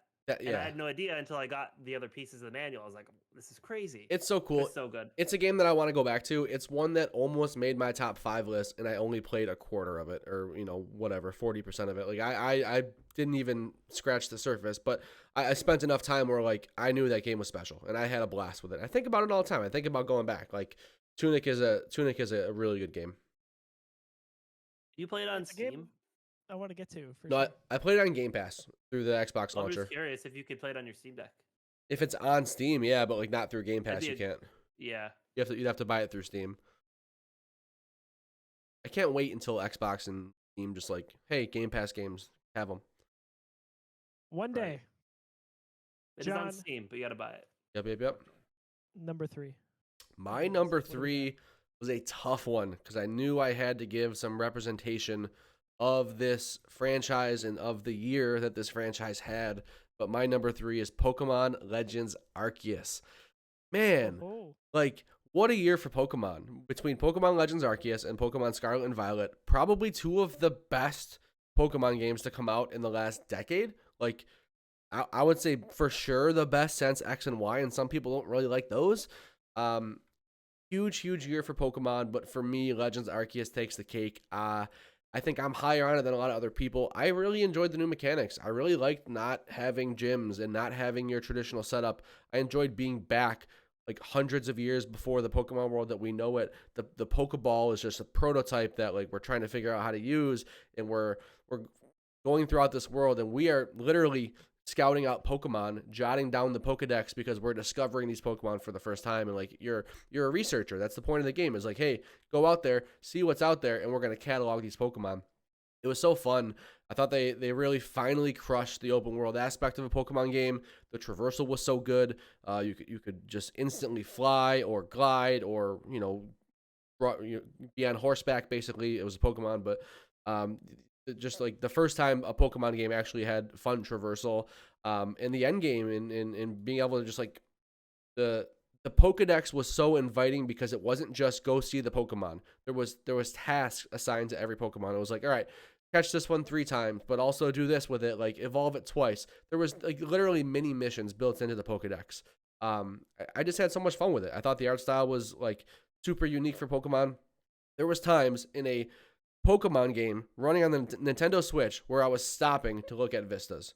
Not because they were like incredibly well detailed or high resolution, just because the art style was cool. Like the night sky looked great in that game. Like they had this very interesting, almost like watercolor brushed art style to a lot of the scenery going on. It was such a good change of pace for Pokemon. It was a ton of fun. Shiny hunting is a big thing to bring me back to Pokemon games, and it was a lot of fun to do in that game. Legends Arceus, man, like what a year for Pokemon. It was tough to decide between this and Scarlet and Violet, because Scarlet and Violet were like the best mainline Pokemon games in a while, but they were super broken, like super broken. And I think how different Legends Arceus was the reason I'm like, I just got to give it the nod. I got to have a Pokemon game on this list because I had so much fun. I probably put together between Legends Arceus and Pokemon Scarlet, Violet, I played Violet, probably like 120 hours, like a good 60 hours each. So much fun. They deserve to be on this list, one of them at least, and that's my choice. Dude, I remember early in the year, I think I was playing Uncharted at the time, just having that up, and it was Friday or Saturday night. You'd have the stream going with that, and it was so much fun. And I'm not a Pokemon guy at all, but I had a lot of fun even just the few hours seeing what you were doing there and hearing friends talk about it. And I'm happy that it made this list, if for no other reason than it felt like ages ago that came out now. Yeah, it was January. Good start to the year. January. You know, I love Pokemon, and I was so excited for that to come out. And then I still am going to go back and play it. It's still on my list of games I need to get to because I own it my Switch. But part of my issue with it is I'm a completionist, and the Pokédex, it got overwhelming to me because I felt like I needed to do everything in that area before I went to another area. And it was just, I got so distracted that I went to put it down. I forgot why I was playing it in the first place. It's tough to play it like that because the Pokedex is not the reason that you're progressing. Like, you have to just you have to see that as a side task where it's like, all right, I'm going to chip away at that as I do the main task. And I can go back later on if I want to, but that's now that I know, for sure. I'm going to do it. Yep. So do it the right way. It's not a perfect game. Like it suffers from like the traditional, like, dude, this is ridiculously dialogue heavy and there's no voice acting, and I'm just so sick of pressing A. I just don't care what you're saying right now, and like I just don't want to press A anymore. Like it's a problem, and like more in this game than other Pokemon games, where like super exposition heavy and not interesting dialogue in a lot of parts. Like, there's a decent story hidden somewhere in there, but not perfect. But for a Pokemon game, the gameplay loop super fun, deserves to be on my list. Game number 3 for me, probably no surprise to you guys. A game I feel like I waited forever for. And I'm happy it came out and was a quality release. It looked good. It felt good. It was a fun experience, top to bottom. But Lego Star Wars, the Skywalker Saga. So, yes, it's Star Wars. I love Star Wars, blah, blah, blah. I'm biased towards a lot of that. I actually think this is a very quality Lego game. You've got the tried and true Lego formula that has been tweaked over the last 10 years or so with all these very famous franchises. This is the one that changed things, though. This was almost like from a third-person perspective as opposed to the top-down approach that you've seen throughout those last 10 years. And what better way to do that than with Star Wars? Clearly, a lot of time and detail went into this game. It is one of the deepest games out there, let alone Lego games. You could, without having a plan, probably sink anywhere from 80 to 100 hours into this and not finish this 100%. It just keeps on going. If there's a planet in Star Wars, it's in the game. If there's a character in Star Wars, if there's a special outfit that they wore one time, it's something you can unlock in the game. There's Clone Wars, there's Rebels, there's Mandalorian, there's Book of Boba Fett. Everything is in here. Now, from a level standpoint, it's episodes 1 through 9, which is such a fun way to play through these. Of course, I chose to play 4, 5, 6, 1, 2, 3, and then 7, 8, 9 because, I'm not a monster. But going through that and seeing the spin that they put on this franchise, as they always do with Lego games, the humorous touch, the family touch, they redid some of the dialogue for these. It's the first time you can play Last Jedi and Rise of Skywalker in Lego Star Wars form. All of it made for a very satisfying and fun experience.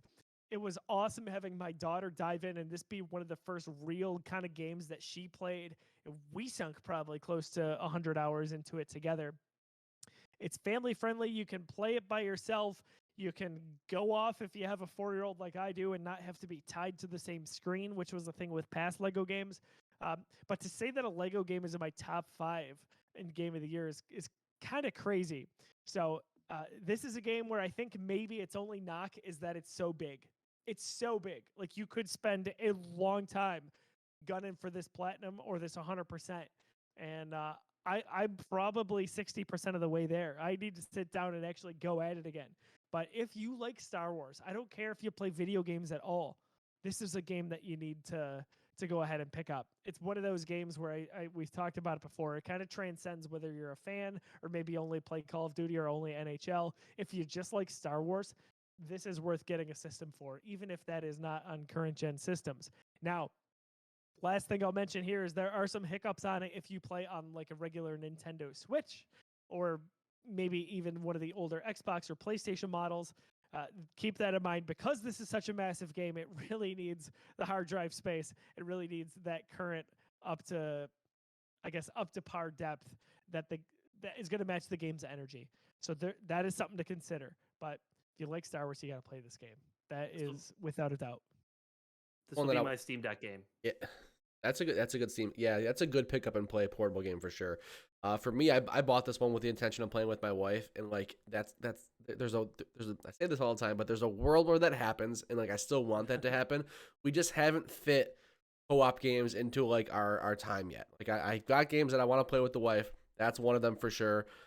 One of these days we're just gonna be like, not all right. Let's not just watch TV.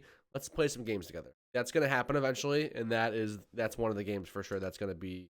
We played through episode 1 together. It was fun. We had a good time. Like it's a cute game. It's a lot of fun. Like it was my first Lego game, even just playing through the one episode. So like there's plenty to love with it, but I want to get back to it for sure. Special for sure for a number of reasons. And even if you don't want to do any of the side content, and there's no shortage of it, just go through the movie episodes. There's 5 episodes per movie.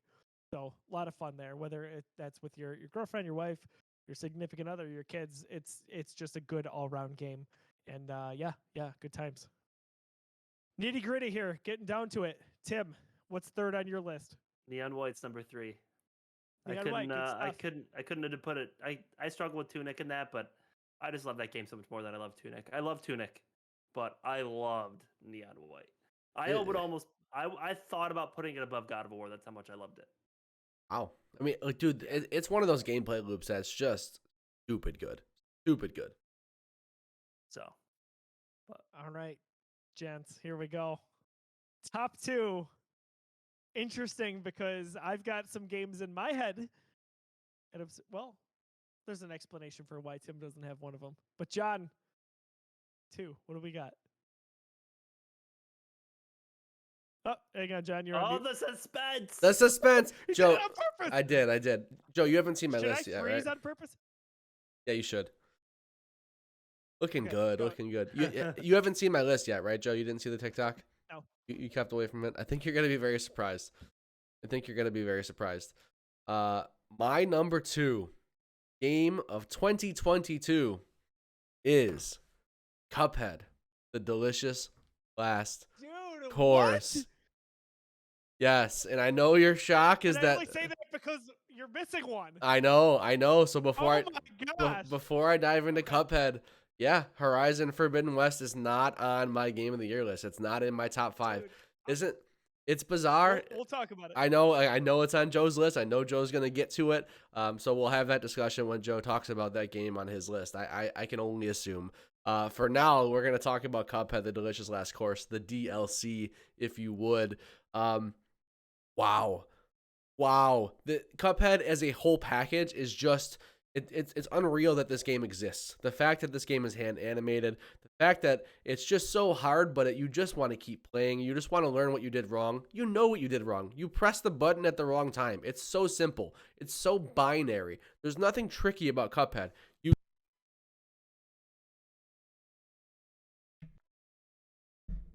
I hard muted my mic. I'm swiping and I smacked the mute button. I keep smacking the mute button. All right. That was the first time occurrence. That was the first time I've ever done that. Period. That's crazy. I barely touched that. Cuphead? Yeah, like there's nothing tricky about Cuphead. When you fail, you know what you did wrong. It's just simple. You got hit by the thing that you knew was going to be there. So that's what makes it just so you just want to keep coming back. And to speak about the delicious last course, the DLC specifically, it's not DLC. It's almost like Cuphead 1.5. So in the original Cuphead, there's 3 islands, right? So there's like 4 to 5 bosses per each island. This new island for the DLC is bigger than any of those 3 islands. It's probably as big as 2 of them. It is about half of the game in terms of an expansion. And the creativity in these bosses, the music, the new theme music for the DLC, I swear to you, I sat here and just booted that game up and just kicked my feet up and listened to the theme music of the menu for so long. Like, you look at my time played on this game, add 5 hours to me just kicking my feet up and listening to the theme music because it is so good. It's Cuphead. It's incredible. Like, if you're intimidated by the difficulty of the game, don't be. Hop in, have fun, dude. Just have fun and learn. You'll get there. I promise you. JT beat Cuphead. Like, What more is there to say? Like, you'll get there eventually. I didn't know that. Yeah, you'll play the game. You'll realize, like, okay, this is very difficult, but like, you'll get there. You'll figure it out. It's so much fun, and yeah, they crushed it with the delicious last course. That's my number 2, baby. Dude, that's awesome. I know you've always had the affinity for Cuphead since you had that initial run through back in 2020. So that's always been a fun thing. Yeah, Tim, I'm surprised you haven't played it. Like, me, it makes sense, but I just gotta do it. I had it on Xbox. Is the game hard? I love it. I had it on Xbox and I beat it, but now I rebought it on Steam and I haven't rebeat it on Steam yet. So I want to rebeat it on Steam and then play the DLC. So the DLC here and there on my Steam Deck. I don't know the numbers. I forgot. Like, this game came out, I think, in June, or even before that. The DLC came out. Like, it came out months ago, so I don't like specifically remember how many bosses there are. I want to say the top 5 bosses in Cuphead period are in this DLC. Like, they crush it. They took it, like, they one up themselves to the nth degree here. Like, it's unreal how good this game is, adding on to an already masterpiece of a game. Well, transitioning here, number 2 on my list, my mind is blown that this is. I would have bet any amount of money that the start of the year this would have been on John's list. So the game is Horizon Forbidden West. 10 minutes ago, would you have bet that it's my number 2? Yes. Yeah, I figured you would. So if you go into 2022, John was the Horizon guy. If you're talking about me and John, he loved Zero Dawn. It's funny how Forbidden West is now the default in my brain. I almost said the same thing. Yeah. I almost finished the sentence for you with the wrong answer. I combined them at one point in the year. Forbidden Dawn. So, yeah, Forbidden Dawn. The first one in the series, a few years back, John even had said he didn't think it was getting enough attention, how much he loved this game. Tim was playing it on some of our live streams. I always thought it was good. I liked it. It was fine. But man, and then turn that one step further.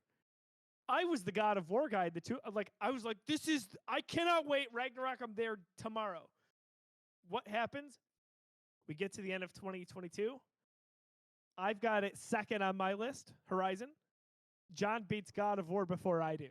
What a funny turn of events that is. It was the same thing. You beat Forbidden West before I did, weeks before. Like, I remember recording probably 2 episodes of Busy Sticks saying, like, I still haven't beat Horizon. Like, I know I'm going to get there. I know I'm loving this game. I'm going to get there. And you'd already given your recap 2 weeks ago. Fast forward to Ragnarok. I beat that game in 3 days, and you're like, I'll get there. Dude, the pressure it puts on you, it's like, oh my gosh, I can't like talk to John fully. I'm gonna be like 90%, So Horizon Forbidden West. Let's talk about the game.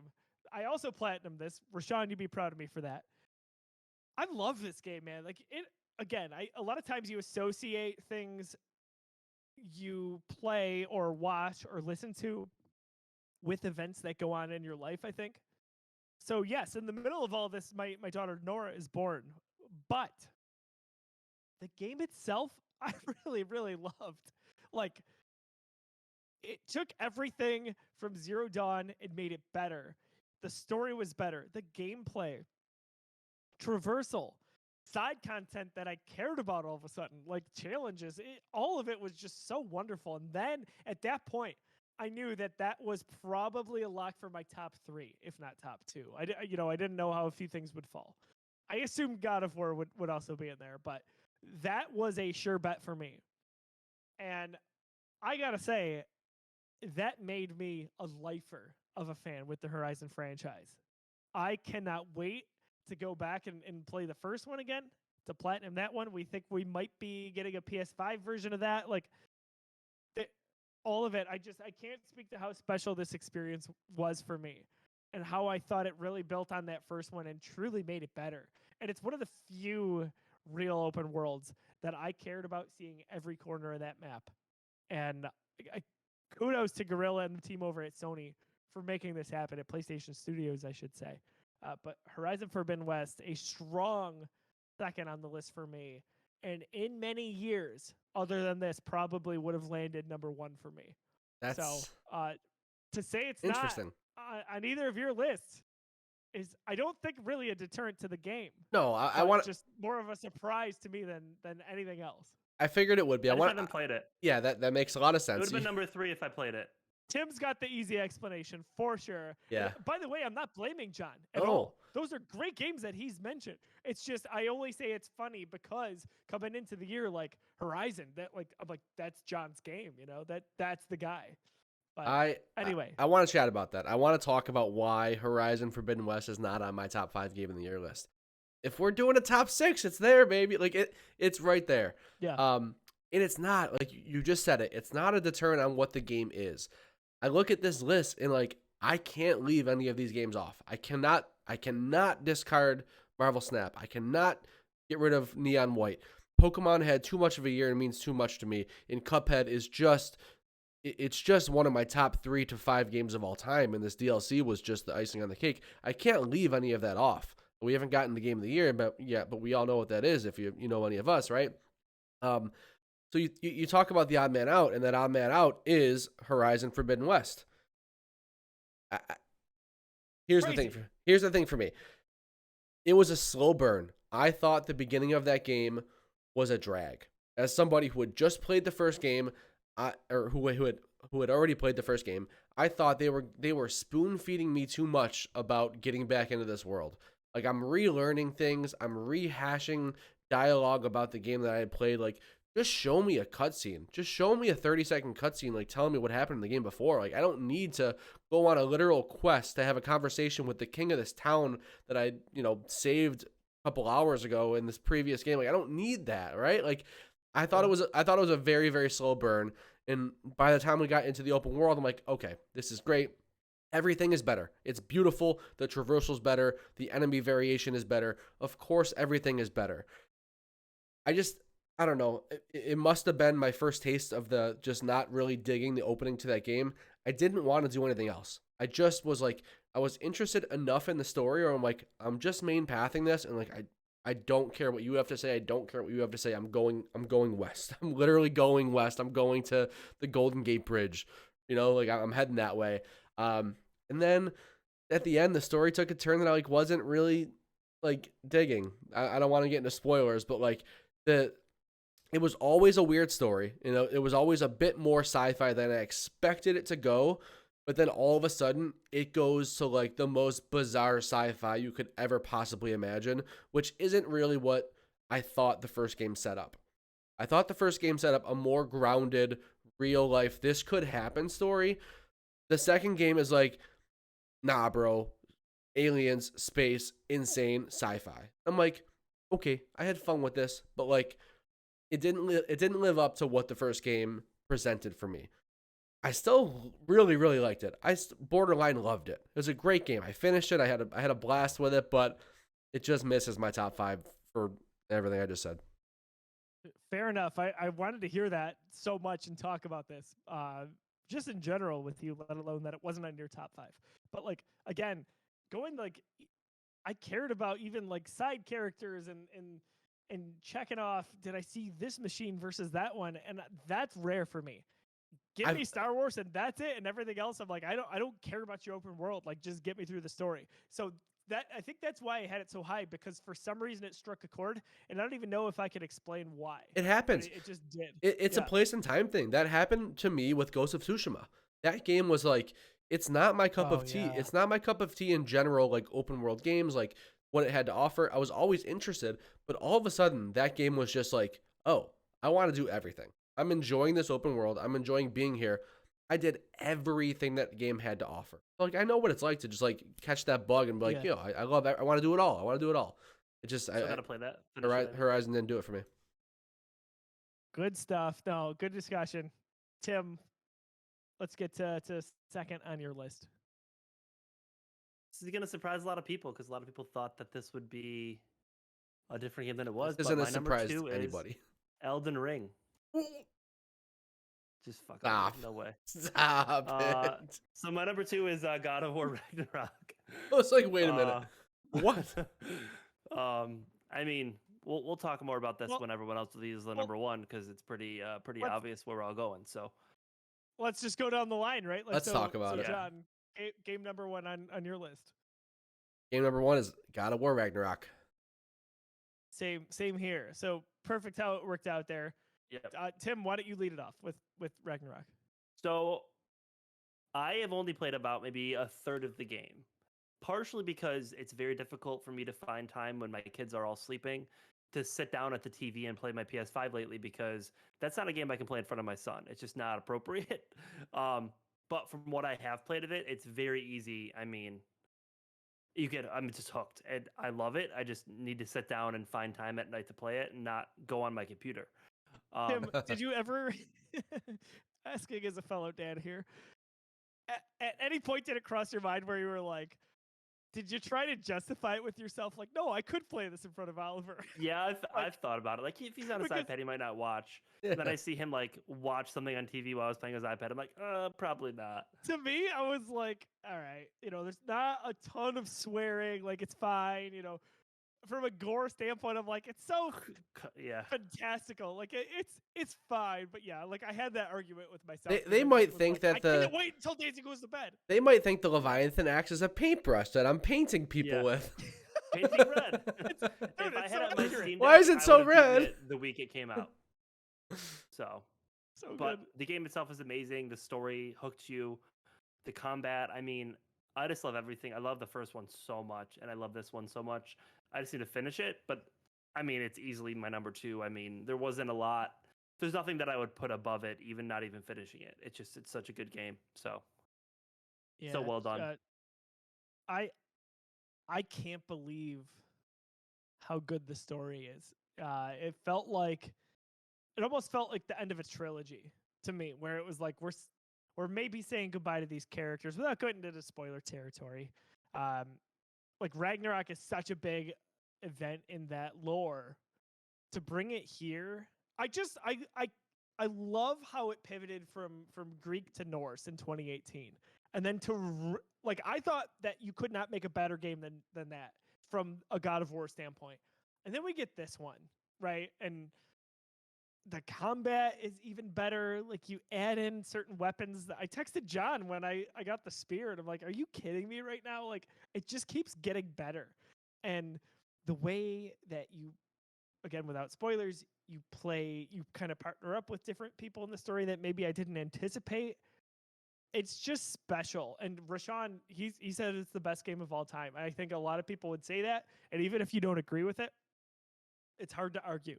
It's just so good. John, thoughts on God of War? So I think I was 12 to 13 hours through the game when I sent this text message to our group thread. I'm like, I think God of War Ragnarok might be the best game I've ever played.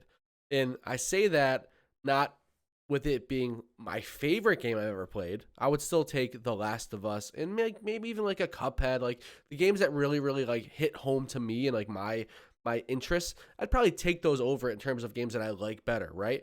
But God of War Ragnarok is just so objectively good. It is just, you can't see this game, you can't play this game and not recognize what a feat it is. The mix of technical marvel when you're walking through this game, it is like, there's no game that looks better. It's perfect in terms of like what modern hardware is capable of and showing you the scene. In all of the complaints we had about the first one, not enough variety in enemy, not enough variety in landscape, stuff like that. They addressed all of that. Not to mention the fact that the gameplay only gets better and better. And let's forget about all of that. The story is for sure better than the first one, in my opinion. Like, it is a much more intricate, interesting, and twist-heavy story that's just like leaves you on the edge of your seat. There are multiple twists throughout the story. It's just like mind-blowing stuff. It's just everything you could possibly want in a AAA big-budget game. It is, at times, you're sitting down and you are in the middle of this insane battle. You're having the most fun of your life with this gameplay. It's addicting, and you're sweating, and you're having fun with the gameplay. And then you sit back and you're enjoying like the most beautiful cutscene, and you're in tears. Like the constant, like, I'm into this, I'm doing this, I'm sitting back, I'm enjoying this. Like, that's what we play AAA games for. We want that polish. We want that narrative experience. there's just nothing better than God of War Ragnarok when it comes to that push and pull of like, I'm playing a good game, a fun game, and I'm experiencing this incredible narrative. I just don't think I could even think of anything to complain about whatsoever with this. And it's just to say it's perfect, which nothing's perfect, right? But like, this is as close as it gets. It's close. Like, can you think of what's wrong with it? Like, what's wrong with tighter?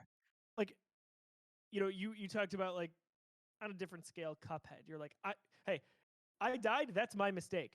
There's a degree of that here. Like, it's perfect. It's so perfect the way the ebbs and flows of whether you're swinging the Leviathan axe or you're going back to the chains of Olympus. Like, all of it is so. I don't understand how they could make it so well done. Like you said, it's beautiful. The music. Oh my gosh! When that theme hits.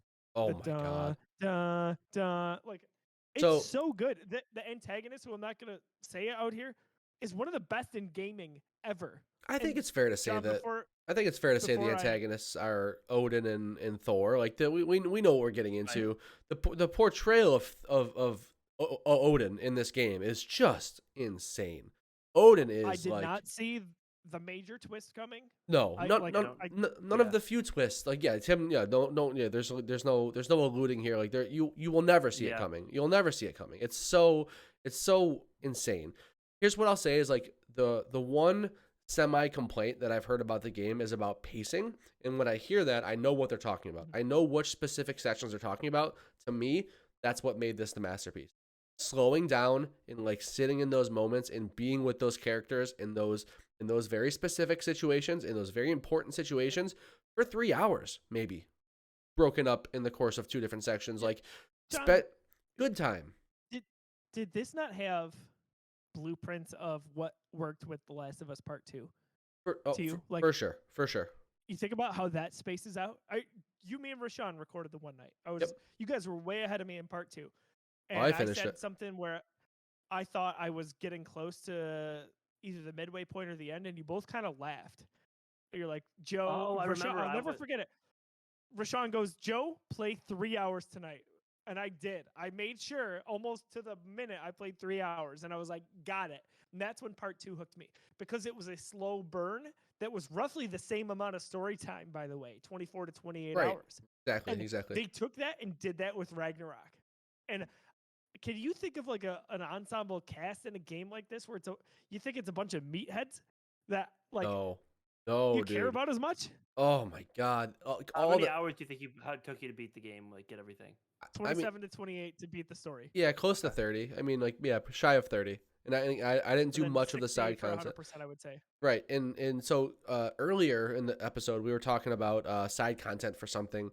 I think we were talking about Ragnarok actually. And Rashawn in the chat said there's no side content. There's no wasted content. It's all just like extra, very important content. There's like main big stuff that gets revealed via side content. The game is just like, I don't understand how they pulled this off narratively. Even after the game, after you've rolled credits, there are things that you need to go do to like really understand the full ending of the game. And you I don't know, you pitched that to me. I'm like, I want the linear. I just want it to be told 100%. To me. But you're in this world and like you don't even think about that. It's just like, I need to go do this thing. I have been told there's a thing here and like I have to go do it because I'm in this world and I love it so much, and like that's part of the next thing I have to do. Like, I haven't even scratched the surface inside content. But small stuff like that where I've heard rumblings or I've one of the main characters just mentioned something in a far off land. I'm like, oh, that's important. I want to see that now. Dude, my last thought on this, we'll get to Tim's Game of the Year. So, Rashawn, as if on cue, this leads perfectly into my last point. He says in the chat, remember when everyone was saying how similar it was going to be to the first one after the reveal trailer? I knew that was misleading. To me, I only say to a degree. If it ain't broke, don't fix it. That first game was just so tight and everything. But this is how I compare and contrast the two games between 2018 and Ragnarok. Think of 2018's premise. It's so simple. It's so small. So small. Mom passed away. Her wish is that we release her ashes upon the highest mountain in the realm. That's it. That's the journey. It's small scale. It doesn't affect much. It's just about them. It's about Kratos trying to, as Cory Barlog said, who directed the game, can someone change? Can they basically turn away from their past and become a new person? Small scale. This one, Ragnarok, one of the biggest events in lore when it comes to Norse mythology. And you brought that to God of War, in addition to, by the way, this awesome brand association we have with the name Ragnarok from Thor Ragnarok in the MCU a few years prior. All of this culmination was perfect. But I think about those two, even though they're two big games, you got Take Care of Mom's Ashes and you got Ragnarok.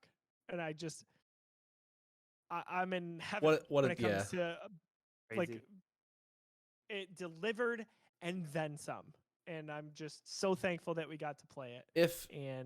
What a time. If God of War 2018 was a phenomenal blockbuster movie, God of War Ragnarok was a phenomenal blockbuster trilogy. That's how much more that's how much bigger the scale was and how much larger the scope was, and it was a much longer game than the first one too. Like that's the way I put it. It's like the first one was a killer movie. The second one was a killer trilogy. Yeah, man. You think about Infinity War. How could it be any better? You get Endgame, which I think is just about as good in a different way altogether. Just so special. So, Tim, we'll get to your game of the year here. What is it, if you don't know, and why is it so special? I don't know. Maybe it's a little game called Elden Ring. The actual game of the year, according to the Game Awards. But I mean, let's just take a second here and appreciate the fact that we had two of these games come out in the same year. I mean, insane. Both, I think, generational, that people will go back and play these games, and new games will be based off of these games. I mean, God of War Ragnarok is what people thought Jack Eichel would be. Right. 100%. You get Connor McDavid and Jack Eichel. They're both awesome. I digress. Go ahead. Anyways, but Elden Ring, I mean, just for scope, you guys said that game was, let's say with side content, let's say it's 40. I put 150 plus hours into one playthrough of Elden Ring. That's how ginormous that game was. And I never felt like a second of that game of exploring and finding new areas or going to dungeons that it wasn't worth it. There's ever a time where I did something, it's just one of those games where I was so obsessed in the lore, like just everything. And you guys know how I am. I love the exploration aspect of any game. And it's just one of those games that hit on everything for me. I'm obsessed with, that kind of combat. I'm obsessed with the lore. I'm obsessed with the exploration, the different endings, how challenging it is. It just was everything I wanted in the game. And, but the reality is that game's not it for everyone. And that's the difference between like a game of like God of War and a game like Elden Ring, is that I said this in my top 5 I posted on TikTok, is that there's going to be a lot of people that don't even have Elden Ring in their games they played this year or ever played, or ever even their games list of games at all, because they try it, it's hard, it's difficult, you don't understand it, and you stop playing it. It's just the reality of how the game is. But Tim, here's the thing though, like that you're not wrong. 100%. Like 100% different for this one. A lot of people played it. That's my point. Awesome. That's my point. Yes. Like this game was so good. This was such a good From Software game. Again, they're all good. Like they're all incredible with polish and stuff like that. But like this one was so special that it transcended that. Like people that would never play these kind of games have been picking this stuff up. Twitch streamers that I follow that like don't play FromSoft games spent 150 hours in Elden Ring, right? Like this game sold as well as God of War Ragnarok in most regards. Like it's like they're neck and neck, I think, in sales. Like it's insane to see like the way a game like this that is you would associate with such like a niche audience, to see it just absolutely blow up and be as successful as it is. It speaks for itself, man. Like I understand it. It's not something that I have been that interested in. Like I speak for Joe, which is like it's not really for us. Could I try it and love it? Maybe. I just wasn't persuaded to do that this year. There was a lot going on. There's a lot of good games to play. I had a lot of Ragnarok to prevent or not prevent. Who knows how that game ends? Play it, Tim. I think the best thing one that transcended the AAA game space when it came to challenging games, right? Like quote unquote challenging, the Soulsborne genre. this is the one. You had a great pedigree from George R.R. Martin, and it seemed like the perfect culmination. I respect the hell out of it. I'll say this: I've never felt the pull to a game from Software like I have with this, and I can see, as John would say, a universe in which I'm obsessed with it. So never say never. Maybe this is the one where I'm like, you know what, I am going to give this a second try. But I respect the hell out of it for being what it is. There's a really cool thing they did on Steam. So this is the benefit of having games on PC sometimes, is that mods come out. There's a new mod called like Seamless Co-op. So typically the way a Dark Souls or From Software games work is that when you want to play with someone, you have to physically spawn them into your world. They'll help you complete an area, then they disappear. So you're able to get assistance with your friends on beating certain areas, but it's not with every area. What they did is they added a mod where you can essentially co-op the entire game with someone else. Like they're in your game the whole time, which, you know, is kind of a cool little thing that a lot of my friends are doing. I mean, I was just looking at my Steam to see how many hours I have. I mean, I have people that played. Someone I know, him and his buddy, they have 200 hours and 260 hours in this game. Like, that's insane in one game. It's crazy. That's You're wild. Talking Skyrim levels of. You're talking multiplayer shooter levels number. Like, that's Fortnite numbers. It's insane. It's insane. But it's just crazy that we had both these games out in the same year. I mean, as much as I love Elden Ring, I may change my tune when I officially beat God of War. But I mean, Elden Ring will always hold a close place in my heart. And I would say when I'm done with God of War, it might be close, but I don't ever see it putting over my love for Elden Ring. So. I respect I think you're right on that. I'm curious to hear your thought when you get through the entire story of God of War, but you know, I don't think it gets it above that just crazy level of Elden Ring and what that has done this year. So how awesome is this? You know, two real, you could say, number ones in many circles. For sure. Super exciting to talk about all of it. And I love too the fact that, you know, we joke about it where it's like, you know, John and I like are probably not going to play Elden Ring, so it's clearly God of War. But like, there's such a nice respect level between both camps in most cases. Like, I don't think anyone, you know, there's always going to be people, but most gamers are of the notion that that's okay. Like, I'm happy that you enjoyed it. You go and love it to death. Or Horizon. Yeah, poor Horizon. Oh my God, seriously. Every time. What was the last one? Zelda. Yeah, Zelda. Yeah. Zelda and Elden Ring. Yeah, like, better. Come on. There was 2 game of the years. Like for different people, there was 2 game of the years this year. And how sick is that, right? We talked about it. Like, they're different games. Like, you've got your AAA cinematic, like the gameplay's there, but like the cinematics and the narrative are what really are at the forefront. You got your Elden Ring, man. You got your 100 hours. You got 150 hours of just straight gameplay and, you know, lore. I think if someone asked me like, "Hey, you had to pick the best game for story, like overall experience, like sit down and play," I probably wouldn't pick Elden Ring because it's a whole nother animal. It's just a different kind of game. You know, so it's like I said, it could be a toss up. It's just, you know, it's close. Good year. Darren, you mentioned there were a few games that you wanted to get to and just didn't. Do you want to run through those quick before we wrap up? There were a lot of games that I wanted to get to. This was a good year in a year where I just did not commit enough time to game. Like, that's the bottom line. Is like I went back to a lot of comfort food this year. I played a lot of Fortnite, stuff like that. Like, so I'll start off with Tunic. I wish I finished Tunic. That was a game that like could have made my top 5 easily. One that like I swore I was gonna play, and I'm so mad I didn't, was Kirby and the Forgotten Land. I heard Same here. Nothing but good things, and that's a game I'm gonna play.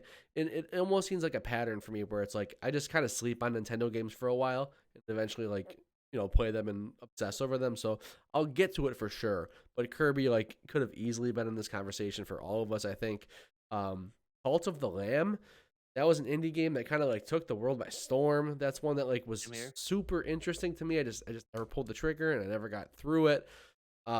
Immortality, that was on like I want to play that. Right, dude. Like I gotta get to it. That's on Game of the Year list. That's on like best performance list for Man Engage. Like that's another one that was up there. I think that for the most part, that's that was my list of stuff that like I really wish I would have gotten to. Really wish I would have gotten to that stuff. I'm happy you said Immortality. That is one that has my interest peaked big time in the last few months.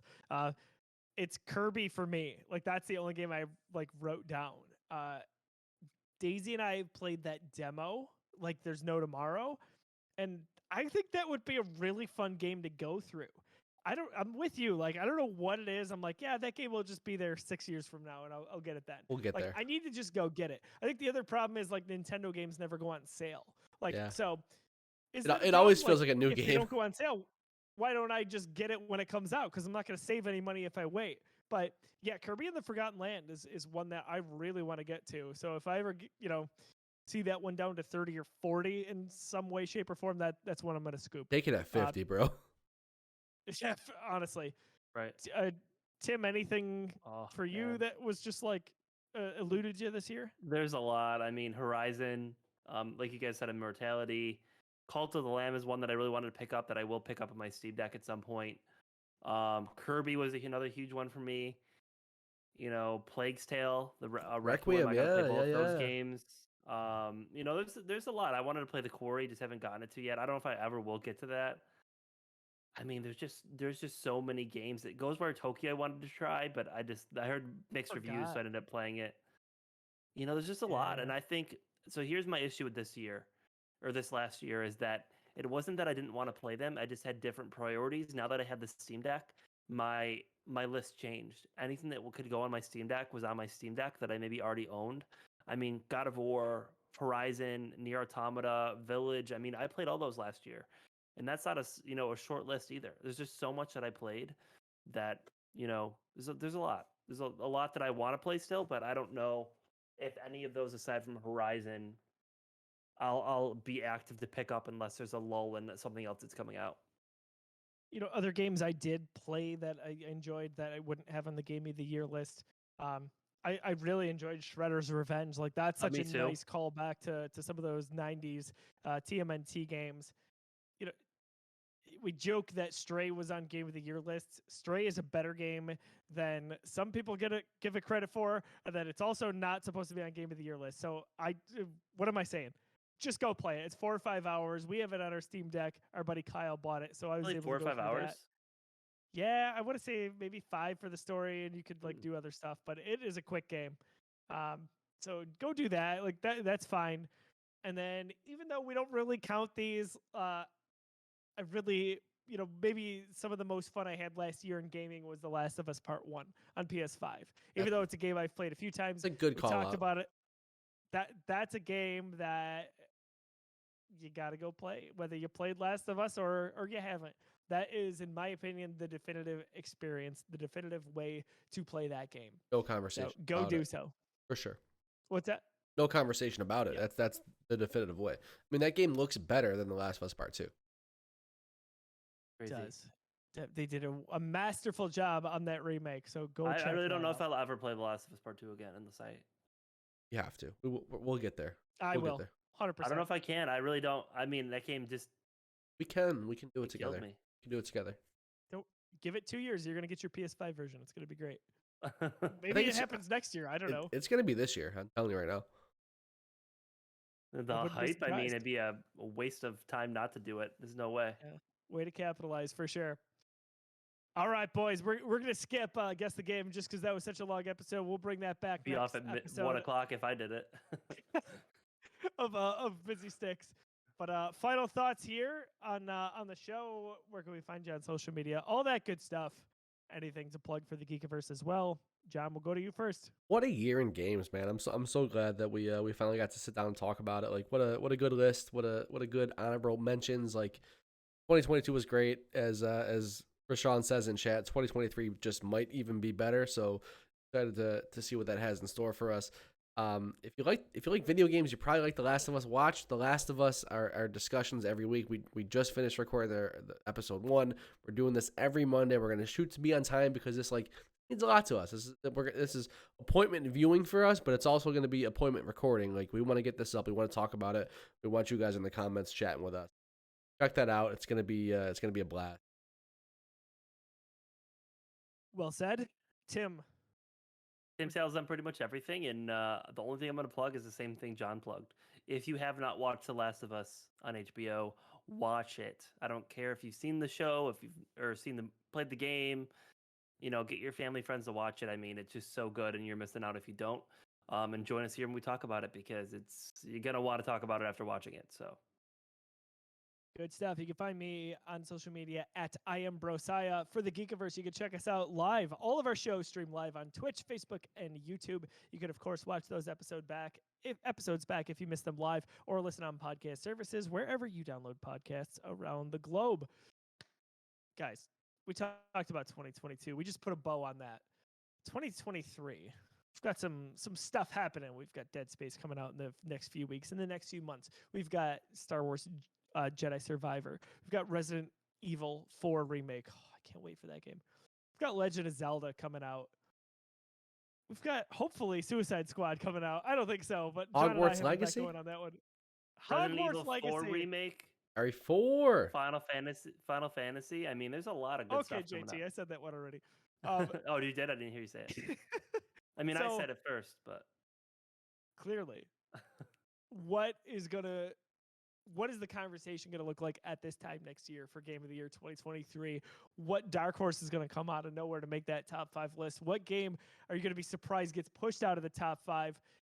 I can't wait to play through them all and actually have that discussion. So stay tuned with us every week here on Busy Sticks, the Geekiverse All Gaming podcast. For John, for Tim, I'm Josiah. Thanks for catching up in the chat. Hope you have a wonderful rest of your evening.